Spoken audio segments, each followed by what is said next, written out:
Hello everyone, कैसे हैं आप सब लोग। I Rajat Gawadia welcome you all to the Anand Mulle institution, एक ऐसा इंस्टीट्यूशन जो देता आपको बेस्ट क्वालिटी एजुकेशन। तो फिलहाल तक देखा जाए क्लास 12 स्टूडेंट्स, अभी तक कल तक मैंने आप लोगों को क्या करवाया था। कल तक हम लोगों ने हमारा जो द लास्ट लेसन, पहले चैप्टर का नाम ही था the last lesson time management, अच्छे से डिटेल में एक्सप्लेन किया था ना आप लोगों को। आज मैं उसी टाइम द लास्ट लेसन की डिटेल समरी लेके आया आप लोगों के पास। लेकिन ये समरी सर ये थोड़ी अजीब नहीं है जो बाकी यूट्यूबर्स करवाते हैं कि वो तो सीधा बता देते हैं। मैं कहता हूँ वो समरी होती ही नहीं है, वो तो बस आपको नॉर्मल चैप्टर का बता देते हैं जो आप अपने लास्ट टाइम के अंदर पूछते हैं ना, भाई जल्दी बता दे क्या है क्या चैप्टर के अंदर, वो बता रहे बॉस। लेकिन अगर हम लोग अभी हैं अप्रैल के अंदर और हम लोगों का एग्जाम है मार्च के अंदर, लेकिन हम लोगों को एक चीज पता है कि बॉस अगर वहां पे देखो आपको भी पता है जो बच्चे पूछते हैं भाई बता दे जल्दी से कहानी बता दे, उनका रिजल्ट क्या आता है। और जो बच्चा प्रॉपर डिटेल में स्टडी करता है उसका रिजल्ट क्या आता है। ये वाला रिजल्ट चाहिए तो है भाई, बहुत सारे यूट्यूबर देख लो उनकी। लेकिन अगर ये वाला रिजल्ट चाहिए ना तो सही चैनल पे आए। देखो पेड प्रमोशन करना पड़ता है मुझे, ठीक है तो सब्सक्राइब कर देना कब करना पड़ जाता है यार, हम क्या करें, हम मजबूर है, हमें सब्सक्राइबर्स चाहिए ताकि हमारे चैनल की रीच बढ़ सके। मैं भी चाहता हूँ हमें भी कोई ऑफर दे ताकि हम भी जाए बाहर पढ़ने आने के लिए, ठीक है। मैं भी अभी बहुत व्यस्त हूँ, 4000 घंटे पूरे नहीं हुए, मोनेटाइजेशन चालू नहीं हुआ मेरा, ठीक है। अब चलो बात करते हैं, अब यहाँ पे आ जाते हैं वापस। हाँ, तो लास्ट लेसन के अंदर अगर आप लोगों को चाहिए कि बॉस मुझे अगर बढ़िया मार्क्स चाहिए, अब इस बढ़िया मार्क्स के लिए आपको एक डिटेल समरी होनी चाहिए। क्योंकि जब मैं क्लास 11 12 के अंदर था तो मेरी मैम थी करणदीप है और मैंने उनकी बदौलत I score 97 marks in English. तो वो मैम हमेशा मुझे एक चीज कहते थे और चीज मैंने फॉलो करी कि बेटा तू एनसीईआरटी के ऊपर तेरी कमांड होनी चाहिए और जैसी तू एनसीईआरटी पूरी पढ़ ले, एनसीईआरटी तेरे दिमाग में पूरी फिक्स हो गई है, उसके बाद क्या कर तू एक समरी पढ़। अब जैसे तू समरी पढ़ेगा ना तो तेरे दिमाग के जो थॉट्स है ना, जो आइडियाज हैं, उन्हें एक वर्ड्स मिल जाएंगे। हमारे दिमाग में थॉट्स तो भरे हुए हैं, एक इंसान के दिमाग के अंदर आराम से दिन के अंदर न जाने कितने मिलियंस ऑफ थॉट्स आते हैं। लेकिन इन मिलियंस ऑफ थॉट्स, चलो मिलियन नहीं थाउजेंड्स ऑफ थॉट्स आते होंगे, चल जाएगा आपका, हाँ थाउजेंड्स ऑफ थॉट्स आते हैं, ठीक है। हमारे दिमाग में न जाने कितने थाउजेंड्स ऑफ थॉट्स आते हैं, लेकिन उन थाउजेंड्स ऑफ थॉट्स को हम इंप्लीमेंट कर पाते हैं, नहीं कर पाते। तो जो आपके जो चैप्टर के थॉट्स हैं और समरी को कंबाइन करके जो आपको काम है हमें हाँ करना है ना, उससे जो वो जाती है ना बीम ऑफ लाइट, वो आपका रिजल्ट है बॉस। और इस रिजल्ट को बढ़िया बनाने के लिए मैं लेकर आऊं आपके लिए अच्छी सी डिटेल समरी, जिसे पढ़ के आपके बस ये आपके जितने भी दुश्मन है वो बस ये कहेंगे हे माँ माता जी कहां से पढ़ के आए, ठीक है। तो स्टार्ट करें अपनी बढ़िया सी समरी को। तो स्टार्ट करते हैं समरी को। और एक और चीज, जैसे समरी पढ़ लो एक काम करना, पेन पेपर उठाना, खुद से एक समरी लिखना बिना देखे, और वो समरी मुझे इंस्टाग्राम पे सेंड कर देना, मैं चेक करके बता दूंगा कि आप लोगों ने कैसी समरी लिखी है। कोई पॉजिटिव पॉइंट हो कोई नेगेटिव हो तो मैं हाथों हाथ को रिकॉर्ड करके बता दूंगा। ओके, स्टार्ट करते हैं हमारे इस ब्यूटीफुल चैप्टर को, the last lesson time management का एक चैप्टर स्टार्ट करते हैं वैसे। Okay, the last lesson is a first person narrative who speaker is a little boy name France. जैसे आपने चैप्टर पढ़ने के अंदर भी आपको रियलाइज तो हो ही चुका होगा कि इसके अंदर है ना आई, यानी कि पर्सन, फर्स्ट पर्सन नैरेटिव के पॉइंट ऑफ व्यू से ये चैप्टर है। फर्स्ट पर्सन नैरेटिव यानी कि हम पूरे चैप्टर को किसके नजरिए से देखते हैं, हम फ्रांस के नजरिए से पूरे चैप्टर को देखते हैं, ठीक है। The boy is a resident of Alsace and Lorraine district of France, यानी कि जैसा हमें पढ़ते हैं प्रूसिया की लड़ाई हुई थी फ्रांस में था। इस लड़ाई के अंदर प्रूसिया ने फ्रांस को डिफीट कर दिया था और इसी डिफीट के चक्कर के अंदर एल्सेस और लोरेन नाम के दो डिस्ट्रिक्ट थे जो किसके अंडर आ चुके थे, प्रूसिया के अंडर आ चुके थे। और प्रूसिया ने क्या किया, प्रूसिया कहता है कि बॉस अब मैं यहाँ का मालिक हूँ, ठीक है। अभी आपने तू फ्रेंच निकले यहाँ से, जर्मन पढ़ेगी, यहाँ पे क्या पढ़ाई जाएगी, जर्मन, ठीक है। ओके, तो वो कहां का रेजिडेंट था, he was a resident of Alsace and Lorraine. क्या है एल्सेस लोरेन, डिस्ट्रिक्ट है, डिस्ट्रिक्ट किसके है, फ्रांस के। Okay, that have been occupied by Prussian, Prussian ने कब्जा कर लिया इस चैप्टर्स के ऊपर, क्या इन डिस्ट्रिक्ट्स को। ओके, लिटिल फ्रांस, छोटा बच्चा Franz is the narrator of the story, छोटे से बच्चे को इतनी जिम्मेदारी कहानियां बता रहे हैं, ठीक है। Having a late start for the school, क्योंकि वो दिन कैसे उठा, ओ आज दिन चढ़िया 12 बजे, कैसा रिएक्शन था, शॉकिंग। क्योंकि क्या हुआ, क्योंकि वो लेट उठ रहा था। Having a let start on this beautiful warm morning, लेकिन जैसे वो बाहर गया, धूप, वार्म क्लाइमेट, क्योंकि फ्रांस के अंदर हम बात करें तो वार्म क्लाइमेट, क्योंकि वो आते किस में, कोल्ड रीजन का इलाका है, तो वार्म क्लाइमेट, बर्ड्स यहाँ पे चिड़िया चहचहा रही है, ब्राइट है, एकदम वार्म एनवायरनमेंट है, सोल्जर एक्सरसाइज करे, हर तरफ हरियाली, यार क्या मस्त मौसम है ना। इस दिन कौन पढ़ने जाएगा यार, लेट्स गो फॉर स्विमिंग। लेकिन उस दिन क्या हुआ था, उल्टा हो गया था। उल्टे में क्या हुआ, आज मैं स्कूल जाऊंगा, किसी भी हालत में जाऊंगा। तो यहीं पे आप बात करते हैं having a let start on this beautiful warm morning, भले ही लेट स्टार्ट हुई थी ब्यूटीफुल वार्म मॉर्निंग के अंदर। Franz rush to the school, Franz भागा स्कूल के लिए कि कोई बात नहीं, मुझे जितनी भी खूबसूरत चीजें दिख रही है मैं भागूंगा भागूंगा भागूंगा और अपने स्कूल तक पहुंच जाऊंगा, ठीक है। ही इज फियरफुल दैट, लेकिन उसे रास्ते में ख्याल आया, अरे यार, आज तो एमएमएल सर ने कहा था, एमएमएल टीचर, आज तो हमारे टीचर सर ने कहा था कि वो हमारा टेस्ट लेंगे पार्टिसिपल्स के ऊपर। किसके ऊपर लेंगे? पार्टिसिपल। पार्टिसिपल्स क्या है? ग्रामेटिकल टॉपिक है, वो हमारा टेस्ट लेंगे आज पार्टिसिपल्स के ऊपर। और भैया मुझे तो पार्टिसिपल्स का पी तक नहीं आता, अब मैं क्या करूंगा? तो यहाँ पे वही कहते हैं कि Franz rush to the school, he is fearful that MML will scold him, वो उन्हें डांटेंगे। क्यों? पहली बात तो वो लेट है, he is late and has not prepared for his French lesson on participles, कि उसने पार्टिसिपल्स का जो टेस्ट था उसके लिए उसने तैयारी करी नहीं। On his way to the school, अपने वे यानी कि स्कूल जाते वक्त Franz passes through a town hall. तो फ्रांस आपको याद होगा एक टाउन हॉल के थ्रू गुजरता है। एक सेकंड रुको, इसे मैंने इसे रिन्यू कर देता हूँ। एक्चुअली आपसे पहले ना उससे पहले मैं बैच ले रहा था दूसरी क्लास का। कौन सी क्लास का? क्लास 11 का अभी है ना, आपसे पहले भी क्लास 11 का बैच चल रहा था, तो उस टाइम पे था। हाँ, तो यहाँ पे क्या बात कर रहा था मैं? तो हमारा फ्रांस तो वो भागा भागा जा रहा था, ही वाज रनिंग, और बीच के अंदर क्या आता है? एक टाउन हॉल है, तो टाउन हॉल के अंदर पास क्या था? एक बुलेटिन बोर्ड था। बुलेटिन बोर्ड के ऊपर क्या आती थी? बुरी खबरें आती थी। कब से आ रही है? पिछले 2 सालों से आ रही है। जिसने चैप्टर के ऊपर अच्छी कमांड बनेगी ना, उससे सच बताओ ना, अभी बोझ नहीं लग रहा हो, उसे बताओ ना, उसे मजा आ रहा होगा। अरे हाँ सर, वो 2 साल वाले सारे पॉइंट्स पता क्या, इसे की चेन सी बन चुके हैं, और ये एक कड़ी दूसरी कड़ी को ज्वाइन करिए, दूसरी कड़ी तीसरी कड़ी को, और ये जो मजा आ रहा है ना बच्चों को, जिसने चैप्टर हमसे पढ़ा, अगर आप भी चाहते हो, जिन बच्चों को मजा नहीं आ रहा, मतलब मेरे एक्सप्लेनेशन में मजा नहीं, वैसे पॉसिबल नहीं है, पर फिर भी अगर किसी बच्चे को ऐसा लग रहा है कि हम सीधा समरी देखने आ गए, चैप्टर की कल टेस्ट आज ऐसी समरी देखने आ गए, बॉस आपको बहुत बड़ा नुकसान है। अभी भी कह रहा हूँ बॉस, चैप्टर को सिर्फ पढ़ो मत, उससे सीखो कि वो कहना क्या चाहता है। अगर ये कह रहे हैं ना टाइम मैनेजमेंट को, तो टाइम मैनेज करने लग पड़ो। अब जो बच्चा प्रॉपर अच्छे से देख रहा है कि हाँ भाई समझ में आ रही चीजें, जिसने एनसीईआरटी में कमांड बनाई, उसे मजा आ रहा है, उससे कड़ियां मिलती जा रही है, एक कड़ी दूसरी कड़ी को, दूसरी कड़ी तीसरी कड़ी को, और उसका जो सबकॉन्शियस माइंड है ना, जिसके अंदर सारे जो चैप्टर पढ़ते हुए कि जितने थॉट्स है, वो क्या हो रहे हैं, धीरे धीरे करके एक्टिव होते जा रहे हैं, उससे सारे थॉट्स आ रहे हैं। और जब आपका माइंड इतना थॉटफुल बन जाएगा ना, तो सोचो आंसर कितने गजब के लिखोगे आप। ठीक है। On his way to the school, Franz passes through a town hall. एक टाउन हॉल से पास करता है, and in front of the town hall, he sees a small group of people reading the notice pasted on the bulletin board. तो वो क्या देखते हैं, जो बुलेटिन बोर्ड के ऊपर क्या था, एक नोटिस था, और सारे लोग मिलके उस नोटिस को पढ़ रहे थे। These are the notice pasted by the Prussians, जिन्होंने कब्जा कर लिया था, concerning orders issued from the headquarters, और हेडक्वार्टर कहाँ था उनका? बर्लिन का। चैप्टर के अंदर था। मजा आ रहा है ना, मुझे पता है यार, जिन बच्चों ने पढ़ा है ना चैप्टर, उन्हें बहुत मजा आ रहा है, उनकी कड़ियां मिलती जा रही है, और उन्हें कह रहा अच्छा हाँ ये वाला पॉइंट आ गया, ये वाला पॉइंट है। मैं अभी भी कह रहा हूँ बहुत, इंग्लिश एक ऐसा चैप्टर है जिसे मजे के साथ पढ़ा जा सकता है। बाकियों का मैं कुछ कह नहीं सकता, लेकिन मजा पता है, ये mind relaxing.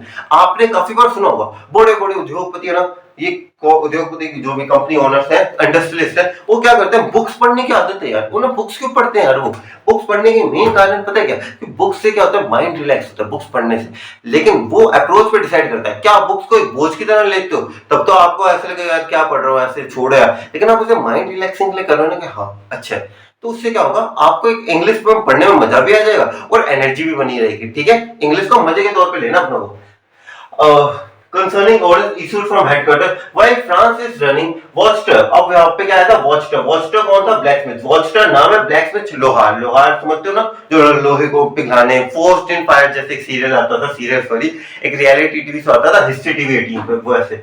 Okay, calls him that there is no need to hurry। तो अब एक्चुअल में क्या हुआ, उसने तो पढ़ लिया बुलेटिन बोर्ड पे कि आज से किसी भी स्कूल के अंदर फ्रेंच लैंग्वेज नहीं पढ़ाई जाएगी। तो उसने कहा कि भाई इसका तो फर्स्ट पीरियड होते ही एमएमएल सर का, तो उसने कहा कि बेटा तू स्कूल इतने जल्दी जल्दी ना जा, तेरे पास बहुत ज्यादा समय, you have plenty of time in which you can reach the school. आपके पास बहुत ज्यादा टाइम है। तब उससे क्या लगा था, अच्छा भाई ये बुड्ढा मेरा मजाक उड़ा है, बुड्ढा मेरे बीच में बहुत बोल रहा है, तो उसे लगा कि he was making fun of me. Actual के अंदर वो रियलिटी बता रहा था। लेकिन काफी बार होता है ना, जब हम लोगों से गलती हो जाए और क्या शाबाश बेटा क्या काम किया तूने, ऐसा लगता है ताने तो नहीं मारा तू हमें, है ना, ऐसा लगता है ताने तो नहीं मारा तू हमें। Okay, France thinks Watchtower is stealing। उसे लगा कि अच्छा मुझे छेड़ रही है, चलो भाई आगे दिखाते हैं तुम लोगों को। ठीक है, आउट ऑफ ब्रीथ। तो फिर अब वो भागता भागता ऐसे करके आउट ऑफ ब्रीथ पहुंचा। He arrives at the school.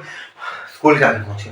Okay, to his dismay means, लेकिन उसने क्या सोचा था कि भाई, उसने सोचा कि भाई आज मैं देख के आऊं 3 इडियट्स, चुपचाप क्लास में चुपचाप बैठूंगा, किसी को इतना शोर शराबा, इतनी आबादी, किसी को क्या पता चलेगा। तो उसने सोचा मैं चुपके से चला जाऊंगा अपनी क्लास के अंदर, चुपचाप बैठ जाऊंगा, किसी को गानो गान खबर नहीं होगी। भाई इतने सारे बच्चे, हर एक टीचर पर्सनली थोड़ी ना जानता है। चुपचाप बैठ जाऊंगा। लेकिन उस दिन हुआ कुछ उल्टा, कुछ तो गड़बड़ है दया। क्या उल्टा उस दिन स्कूल बेचारा संडे मॉर्निंग की तरह क्वाइट था, बिल्कुल कोई शोर शराबा नहीं, कोई कुछ नहीं। अब वो सोचे यार ये तो आउट ऑफ सिलेबस निकला सारी बात। मैं तो सोच रहा था कि कमोशन कमोशन आया था, वर्ड कमोशन होगा, नॉइस होगी, उस वजह से मैं अंदर आ जाऊंगा। लेकिन उस दिन तो स्कूल पूरा क्वाइट है, कोई मतलब कहते हैं ना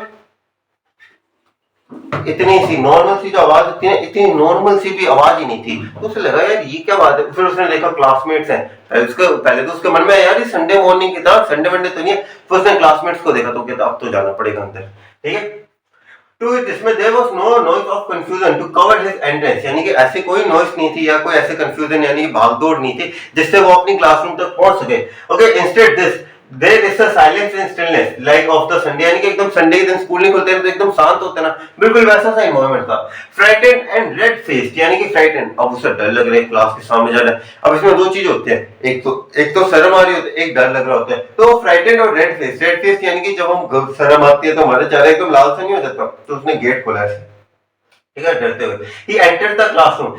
तो उसने सोचा एमएमएल जो थे वो with his terrible iron ruler under his arm, वो ऐसे चल रहे थे। तो उसे लगा भाई अब तो एमएमएल पड़ाक पड़ाक पड़ाक दो तीन पड़ेगी पड़ाक करके खींच खींच के। लेकिन एमएमएल ने क्या कहा, पुत्र पुत्र तुम अपनी अपने क्या नाम लेते हैं, तुम अपनी सीट पे जाकर बैठो।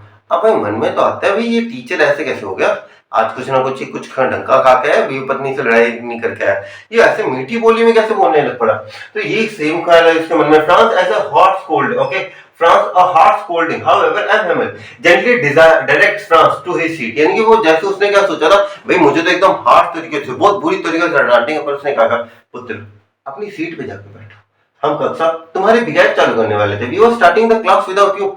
अब सोचा यार ये क्या बात होगी भाई, अजीब सी बात है भाई, ये टीचर ऐसे, ये समय बदल गया, क्या कहते हैं हालात बदल दिए, जज्बात पलट दिए, सारी चीजें पलट दी, क्या हुआ बात समझ में नहीं आई, ये क्या हुआ।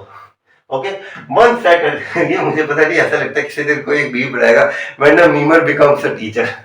Okay, one settled in his seat, okay, जैसे वो अपनी सीट पे बैठे, Franz began to notice the different, okay no sorry, Once he settled in his seat, जैसे वो अपनी सीट पे बैठा, फ्रांस began to notice। अब फ्रांस ने क्या किया, जैसे होता है हम क्लास के अंदर आके एक बार ऐसे नजर घुमाते हैं, क्लास के अंदर कुछ चीज है, तो उसने देखा पीछे पीछे देखा यार जो बैक बेंचेस थे क्लासरूम के, जो यूजुअली एम्प्टी रहते थे, उसके ऊपर हमारे गांव के बुजुर्ग लोग बैठे हुए हैं। यार ये क्या बात है, स्कूल तो बच्चों के लिए होता है, ये बुजुर्ग यहाँ पे आके क्या कर रहे हैं, ये बात समझ में नहीं। ओके, अगर वो जब France began to notice the difference that this day has brought, पहली चीज तो उसने क्या नोटिस करी, भैया एम हेमल तो सर क्या बात है, एकदम नजर उतार लो, मैं तो आपकी ये काला टिका लगा लो, इतने प्यारे लग रहे थे। क्या पहना होता, ग्रीन कोट पहना होता, उसके नीचे क्या थे, फ्रिल्ड शर्ट मैंने आपको बताया ना, शर्ट के ऊपर ऐसी सी लेयरिंग वाली जो शर्ट्स होते हैं, फ्रिल्ड शर्ट, ब्लैक कैप, और ये जो कपड़े होते थे वो दो टाइम पे पहनते थे, कब कब, एक तो अपने प्राइस डे पे पहनते थे, दूसरे इंस्पेक्शन डेज पे पहनते थे। तो उन्होंने कहा यार ये एम हेमल सारी तरह सर धज के आए, कुछ तो बात है यार, आज को स्पेशल ओकेजन लगता है। Okay, M Hamel is all dressed in his best clothes that he wears on price when prizes are given, एक तो प्राइस डेज के ऊपर या और ऑन इंस्पेक्शन डेज, या जब इंस्पेक्शन होती थी तब। Then his attention is drawn to the back benches of the room, यानी कि जो बैक के जो बेंचेस थे उसके ऊपर जाते हैं, वेयर विलेजर्स वर सिटिंग, जहां पे उनके गांव के जो लोग थे वो बैठे हुए थे। एंड टू हॉर्सर, और वहां पे कौन कौन था, द ओल्ड हॉर्सर ने क्या पहनी हुई थी, थ्री कॉर्नर्ड हैट पहनी हुई थी। इसके अलावा कौन कौन था, ओके कहां पे ना, old hostel there with the old primer, और आपको याद होगा जो ओल्ड हॉस्टल था वो एक प्राइमर लेके था। प्राइमर क्या होती है सर, प्राइमर होती है ना, A for apple, B for ball, वो जो होती है ना बुक जो बचपन के अंदर, तो उसने क्या हुई थी अपने फ्रेंच लैंग्वेज के अंदर एक प्राइमर, एक ऐसी बुक जो अल्फाबेट्स के लिए होती है, ठीक है, जो बच्चों के लिए होती है प्राइमर जैसी बुक, तो वो बुक थी, और उसी बुक के ऊपर जैसे मान लो ये प्राइमर है, ठीक है, ये क्या है, ये प्राइमर है, और उसके जो लार्ज बड़े बड़े स्पेक्टिकल्स थे वो क्या थे, ऐसे उसके जो बुक थी उसके ऊपर ऐसे लाई कर रहे थे, ठीक है। आगे आ जाते हैं। Okay, Hauser there with his old primer spread across his knees, उसने अपनी नीज के ऊपर बिछाई हुई थी। He could not understand until M Hamel announced the notice which was served from Berlin, यानी कि जैसे जैसे सब लोग आ गए तो उन्होंने बताने लग पड़े कि बॉस बच्चा पार्टी देखो, बच्चा पार्टी और बूढ़ा पार्टी देखो बॉस, अब बर्लिन हेडक्वार्टर, मैंने बताया ना हेडक्वार्टर बर्लिन से ऑर्डर आ चुका है कि अब हमारे एल्सियस और लोरेन के डिस्ट्रिक्ट्स के अंदर फ्रेंच लैंग्वेज को नहीं पढ़ाया जाएगा। आज और कल आपका नया मास्टर आ रहा है, न्यू मास्टर अराइविंग टुमारो, तो आज आपका लास्ट फ्रेंच लेसन है यहाँ पे, ठीक है। तो ये उन्होंने अनाउंस किया था that now onwards French will not be taught in the schools of Alsace and Lorraine. Only German will be taught in the school of these two French cities. And he emotionally requested the student to be more attentive for his last lesson. तो उन्होंने student से कहा था कि बेटा बच्चा माटी आज कोई शरारत नहीं, आज हम अच्छे से फ्रेंच को पढ़ेंगे क्योंकि this might be the last day when we are studying the French language. ठीक है, तो वो क्या कहते हैं फ्रांस ना, अब ऐसे आपको नॉर्मली बताया जाए, अगर आप लोग मान लो आपको जो आपकी मातृभाषा मान लो हिंदी, अगर मैं कल से कहूं कि कल से आप लोगों को हिंदी नहीं बोलनी, आप क्या कहोगे? हे माँ माता जी क्या बात कर रहे हो सर, हिंदी हमारी मातृभाषा है, हमारे देश की भाषा, कल से हम हिंदी नहीं बोल पाएंगे, ये क्या बात कर रहे हो आप लोग।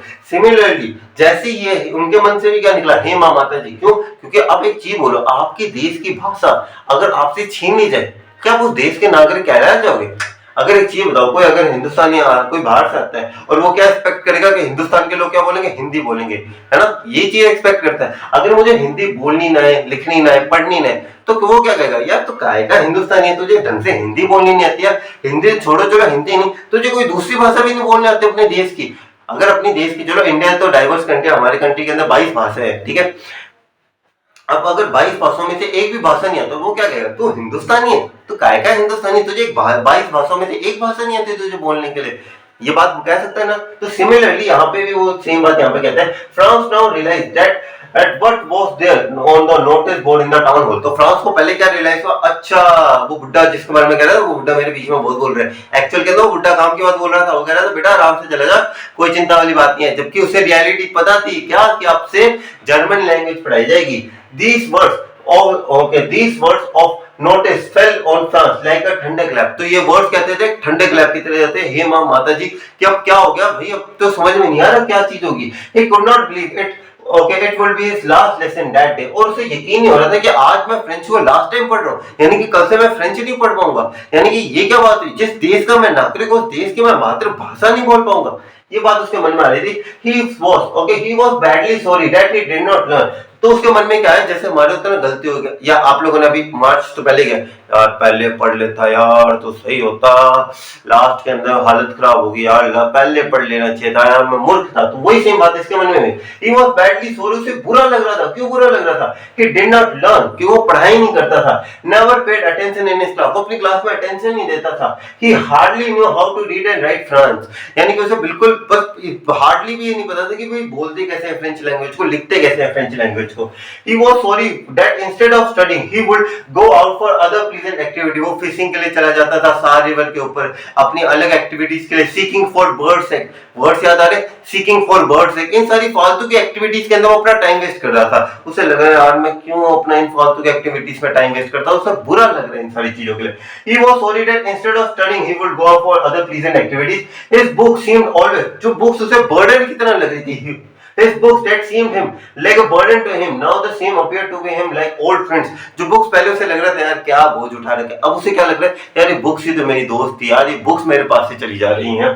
Okay, even his thoughts for his teacher M. Hamel changed that he realized that he would never see him again as it was his last day in the school। तो उसके मन में भी आया कि आपको याद होगा also M. Hamel उनका ये जो लास्ट डे था, made me forget that how cranky he was. Line आई थी एनसीईआरटी के अंदर, मैं कह रहा हूँ बहुत जिन्होंने एनसीईआरटी पे कमांड बनाई हुई है उनके लिए बहुत इजी है बॉस, ठीक है। तो यहाँ पे क्या बात कर रहा था मैं एनसीईआरटी के बारे में, एनसीईआरटी पे अंदर लिखा हाउ क्रैंकी ही वाज। तो एम हेमल ये भी फ्रांस के मन में यार, एम हेमल जो टीचर पिछले 40 सालों से पढ़ा रहा है, आज वो टीचर छोड़ के चला जाएगा हम लोगों को यार। How much bad he is feeling right now। Okay, he forgot about his cranky nature and his cruel ruler, यानी कि वो सब कुछ भूल गया था कि वो कितने ज्यादा ऐसे cranky टीचर थे, इन सारी चीजों के बारे में भूल गया था। Now he could realize that his teacher had won Now he could realize that the teacher had won this just in the honor of his last lesson। अब उसे समझ में आ गया था बॉस कि जो हमारे टीचर सर है ना, इन्होंने बढ़िया कपड़े क्यों पहने हैं, क्योंकि ये लास्ट लेसन को एक ट्रिब्यूट है उनका। और सिमिलरली विलेजर्स क्यों है, क्योंकि वो ट्रिब्यूट दे रहे हैं किसे, एक तो एम हेमल को, क्यों उन्होंने 40 साल पढ़ा है, दूसरा फ्रेंच फ्रांस को, क्योंकि अब फ्रांस किसका पार्ट है, प्रूसिया का पार्ट बन चुका है। ये एल्सेस और लॉरेन, एल्सेस और लॉरेन किसका पार्ट बन चुका है, प्रूसिया का। तो अब वो किसे रिस्पेक्ट दे रहे हैं, फ्रेंच को। फ्रेंच के थ्रू वो किसे रिस्पेक्ट देना चाहते हैं, फ्रांस को। एक ऐसा देश जो अब उनका है ही नहीं। मान लो कि ऐसा ना हो, चलो मान लो एक ऐसा देश है जो इंडिया के ऊपर कब्जा कर लेता है। अब अगर देखा जाए, अब इंडिया हमारा देश नहीं है, अब वो हम किसका पार्ट बन चुके हैं, एक दूसरे देश ने जिसने हमारे ऊपर कब्जा कर लिया। ठीक है। He also understand why older people were present in the class as they were sorry why they never bothered to go to school and they okay and they were showing their respect to the teacher who served for 40 years। यानी कि वो जो बुढ़े लोग थे वो भी क्यों आए थे, क्योंकि वो भी अपनी रिस्पेक्ट दे रहे थे एमएमएल को, कि उन्होंने 40 साल तक की faithful service the. Okay, when France name was called, तो अब आपको सडनली याद होगा, जैसे ये सारी बातें जब फ्रांस याद कर रहा था, सडनली उनका नाम लिया था और एमएमएल ने उन्हें क्वेश्चन पूछा था पार्टिसिपल्स के ऊपर। Okay, Franz name was called to recite the lesson, he made mistake and could not even speak few words about, but M M L did not scold him, rather addressed him that one should not waste his precious time just by living under the impression that there is plenty of time and postponing the important things the next day। एक line बोलता हूं, आपको याद आ गई होगी।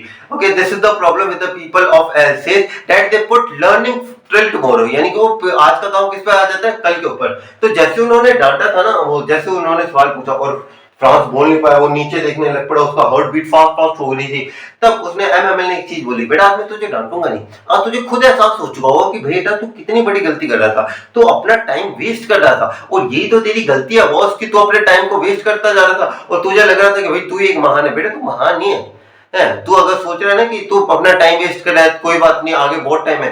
बेटा जिस दिन तुम समय की कीमत नहीं करोगे, समय तुम्हारी कीमत नहीं करेगा, उस दिन समय तुम्हें लपेटेगा बहुत बुरी तरीके से। Okay, how would they feel when the Germans will make fun of them? ऐसे जर्मन्स मजाक उड़ाएंगे, ए तू हिंदुस्तानी है, तुझे हिंदी बोलनी नहीं है, तुझे तो 22 भाषाएं बोलनी नहीं आती। Okay, how would they feel when the Germans will make fun of them that they were not able to speak and write the French despite of being the Frenchman? तू खुद को हिंदुस्तानी कहता है और तुझे हिंदी बोलनी नहीं आती, तुझे 22 भाषाओं में से एक भाषा नहीं आती। Okay, teacher did not put all the blame on France, लेकिन उसने कहा बेटा सिर्फ तेरी गलती नहीं है, तेरे माँ बाप की गलती है। तेरे माँ बाप की ऐसी गलती है कि वो क्या करते माँ बाप, कि बेटा तू स्कूल जाके क्या करे, हम लोगों ने भी क्या कर लिया, एक काम कर, खेती बाड़ी में लग, कहीं मिल विल में जा, कुछ पैसा 2 पैसे लेके आ, घर के अंदर गुजारो। या एक तो एमएमएल ने कहा कि तेरी भी गलती है कि तू अपना टाइम वेस्ट करता, तेरे माँ बाप की गलती है और मेरी भी गलती है। मेरी कैसे गलती, जिस दिन मुझे छुट्टी पे जाना था फिशिंग के लिए, मैं तुझे छुट्टी दे देता था। जब मुझे लगता था मेरे पेड़ पौधे सूख गए, मैं कहता तू पानी दे, यानी कि तेरा टाइम वेस्ट कौन करवा रहा था, मैं करवा रहा था, तेरे माँ बाप करवा रहे थे, तू खुद करवा रहा था। तू अकेला नहीं है ब्लेम करने के लिए, तेरे माँ बाप और मैं भी उतने ही जिम्मेदार है जितना तू है। Okay, but he also blamed the parents who never bothered to send their children to school to study. Instead, they put their children to work on farms or in mill to earn extra money, extra पैसे कमाने के लिए। Even he blamed himself that he often would send his pupil means student, to water his plants instead of studying at the school and would declare a holiday whenever he wanted to go for fishing। जैसे उसे कभी मछली पकड़ने जाना तो मछली पकड़ने चला जाता था और छुट्टी डिक्लेयर कर देता था।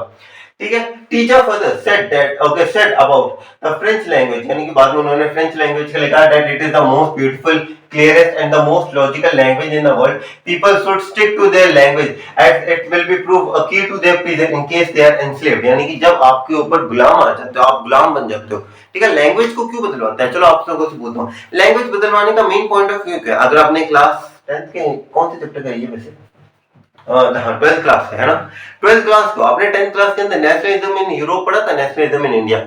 इसके अंदर 6 पार्ट आता था, उसके अंदर क्या, एक जो लैंग्वेज होती है ना, कॉमन फेल है। अगर मैं हिंदी बोल रहा हूँ और सामने वाला बंदा कुछ उर्दू बोल रहा है, हम रिलेट, उर्दू नहीं कुछ अलग ही भाषा फ्रेंच बोल रहे हैं, क्या हम रिलेट कर पाएंगे? नहीं। मैं हिंदी बोल रहा हूँ, वो हिंदी बोल रहे हैं, रिलेट कर पाएंगे। लैंग्वेज लोगों को कनेक्ट करने के अंदर मदद करती है। वैसे ही अगर एक चीज बताओ, नेशनलिज्म के अंदर भी ये बात बोली गई थी, ये जो लैंग्वेज है ना, एक ऐसा हथियार है जिसे इस्तेमाल करके हम ये जो गुलामी की जिंदगी है इसे छोड़ सकते हैं। तो सिमिलरली यहाँ पे वो क्या चाहते हैं कि अगर तुम्हें अपनी भाषा याद है तब तो तुम गुलाम नहीं बनोगे, तुम्हारे पास हमेशा एक चाबी रहेगी। चाबी क्या है? तुम्हारी जीभ, जिससे तुम अपनी मातृभाषा बोलोगे। वो तुम्हारे लिए एक चाबी की तरह होगी जिससे तुम अपनी ये जो गुलामी के जो जंजीर है इन्हें तोड़ के तुम बाहर निकल सकते हो।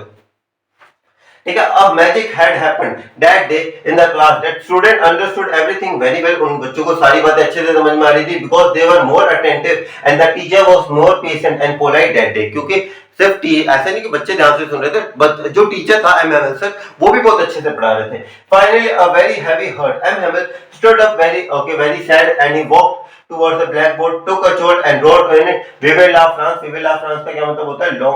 Long live France, and declared that the class was dismissed. आपको याद होगा क्लॉक जो थी वो 12 के ऊपर स्टक हो गई थी, बेल से आने पड़ी, एमएमएल अपनी चेयर के ऊपर आए, वो बड़े से दिखाई दे रहे थे, उसके बाद एमएमएल मुड़े, हाँ ये चौक लिया और जितना बड़ा हो सके विवे ला फ्रांस ऐसे लिख दिया, और यानी कि वो बोलना चाहते थे आई पर बोल नहीं पाए क्योंकि इमोशन से बैठते। यार सोचो, एक बंदे ने अपनी जिंदगी के 40 साल एक चीज को दिया और आज उसे वो चीज छोड़ के जानी, इट हर्ट्स। ओके, तो ये लास्ट के अंदर बड़ी इमोशनल एंडिंग के साथ एक चीज समझाई जा रही है आपको कि टाइम मैनेजमेंट करो। बहुत क्लास 12 के अंदर इंग्लिश का सिलेबस बहुत कम है, इसलिए कह रहा हूँ जल्दी खत्म कर लो, लेकिन और अच्छे से, ज्यादा लोड नहीं है यार। अगर महीने के 2 चैप्टर्स भी उठाओगे ना तब भी आपका बहुत जल्दी हो जाएगा सिलेबस। ज्यादा चिंता वाली बात है ही नहीं आप लोगों के लिए, बस बढ़िया तरीके से काम करो, कोई चिंता वाली बात नहीं है। ओके बॉस, मैं मिलूंगा आपसे कल एक वन शॉट आएगा, वो देख लेना, ताकि क्यों वन शॉट मुझे पता है आप लोग जितने शरीफ हो, जिस हिसाब से आप बाकी की वीडियो देखते हो डबल की स्पीड में देखोगे, आराम से हो जाएगा काम।